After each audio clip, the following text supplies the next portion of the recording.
Okay, so we're talking about cognitive behavioral therapy with exposure and response prevention for anxiety and OCD. So much of what we talk about is the behavioral part, but the cognitive part is also really important. Many clinicians have learned a lot about how to handle the cognitive part, but I think that there are some pieces that are really specific to anxiety and OCD that we kind of want to highlight. Yeah.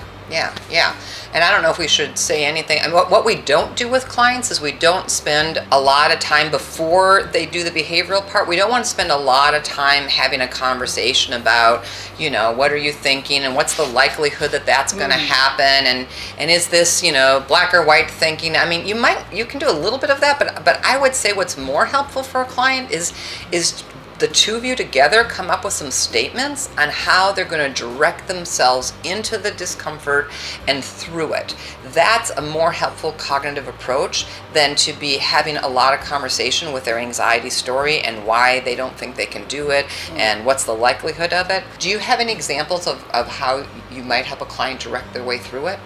Well, I was just thinking about what you were saying with the likelihood, and that is a rabbit hole you do not want to get into with your client. What is the likelihood that this thing is going to happen?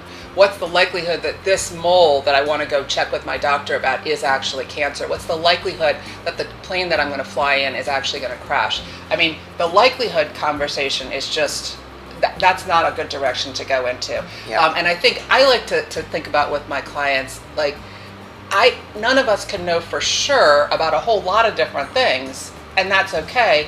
We can know enough to recognize that, like what you brought up in one of the other videos, if 100 people were in this situation, what percentage of people would be willing to go do whatever the thing is? And when we see that it's a big percentage of the people, we say, okay, this is something that anxiety is really holding you back from.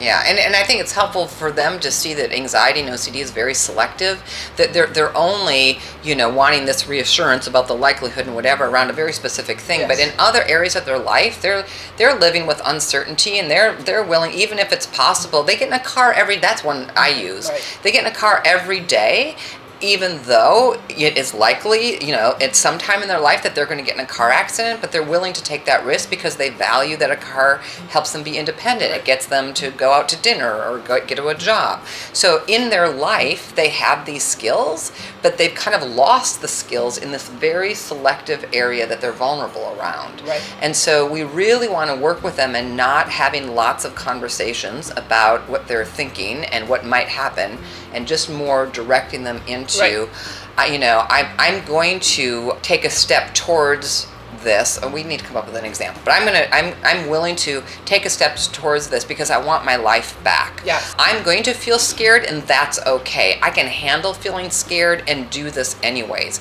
So I tend to give my clients, I want them to come up with 3 or 4 statements, and I have them write them down in their notebook. I might have them put them on sticky notes so that it reminds them, okay, don't get into a whole conversation with anxiety. Just know where I'm headed and say a few directive statements that get me there. Right, and sometimes I'll have clients actually do an audio recording for themselves, and how we were coaching, but we were talking about the leaning in and the importance of having your body language and your voice tone. And what I like about that is I can listen to the recording with them, and I can hear, because typically what they're saying is, well, I guess I want to do this, or I'm ready, and I hear that hesitancy in their voice, and I say, your idea, take 2, or okay, let's try it again. Let's record this again. Think about the way you're saying that. How would you say it to me if you were trying to encourage me to do it? Yeah, or your child, right? Right.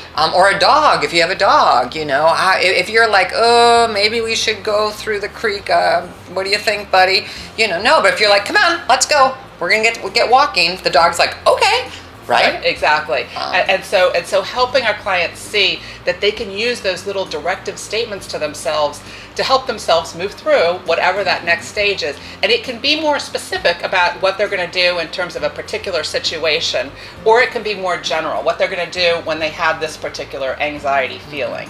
Right. And remember, those statements are to help them stay connected to what they value, not what they fear, right?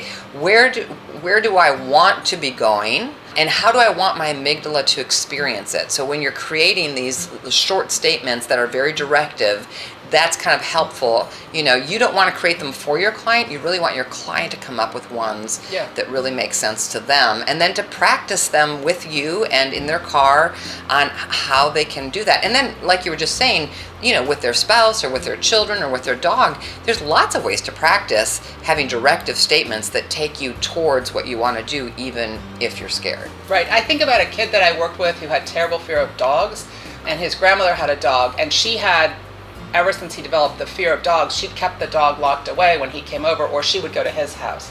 And we finally working him up after looking at pictures and other kinds of things. We worked on him going over to see his grandmother's dog.